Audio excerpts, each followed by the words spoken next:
இன்னைக்கு எங்க வீட்ல எல்லாருக்கும் ரொம்ப பிடிச்சமான ஒரு முட்டை குழம்பு ரெசிபி தாங்க பார்க்க போறோம். யாருக்கெல்லாம் முட்டை குழம்பு பிடிக்குமோ மறக்காம ரெட் கலர் ஹார்ட் குடுத்துருங்க.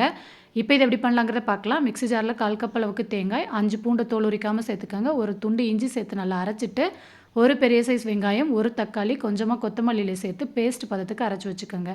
அடுத்து அடுப்புல ஒரு கடாய் வச்சுட்டு 3 டேபிள் ஸ்பூன் அளவுக்கு எண்ணெய் சேர்த்துட்டு, கடுகு, வெங்காயம், கருவேப்பிலை, உப்பு சேர்த்து பொன்னிறமா வதக்கிருங்க. இப்ப அரைச்ச மசாலா சேர்த்து பச்சை வாசனை போக நல்லா வதக்கிட்டு, கூடவே 1/4 டீஸ்பூன் பெருங்காயத்தூள், ஒரு தக்காளி சேர்த்து ஒரு 2 நிமிஷத்துக்கு நல்லா வதக்கிருங்க. இப்ப காரத்துக்கு 1/2 டீஸ்பூன் தனி மிளகாய் தூள், 2 டேபிள் ஸ்பூன் குழம்பு மிளகாய் தூள், தேவையான அளவு உப்பு சேர்த்து நல்லா வதக்கிட்டு, தண்ணி ஊத்தி நல்லா கலந்து விட்டுருங்க. இப்ப மூடி போட்டு ஒரு 5 நிமிஷம் நல்லா குக் பண்ணிட்டு, குழம்புக்கு தேவையான அளவு தண்ணி சேர்த்து நல்லா மிக்ஸ் பண்ணிட்டு கொதிக்க விடுங்க. கொதிச்சதுக்கப்புறம் இதில் 7 முட்டையை உடச்சி சேர்த்துட்டு மூடி போட்டு ஒரு 20 நிமிஷம் சிம்மிலேயே வச்சு வேக வச்சுருங்க. முட்டையெல்லாம் நல்லா வெந்துருச்சு. கடைசியாக பெப்பர், கொத்தமல்லி தூவி சூடான சாதத்தில் இந்த குழம்பு ஊற்றி சாப்பிட்டு பாருங்கள். அட்டகாசமாக இருக்கும்.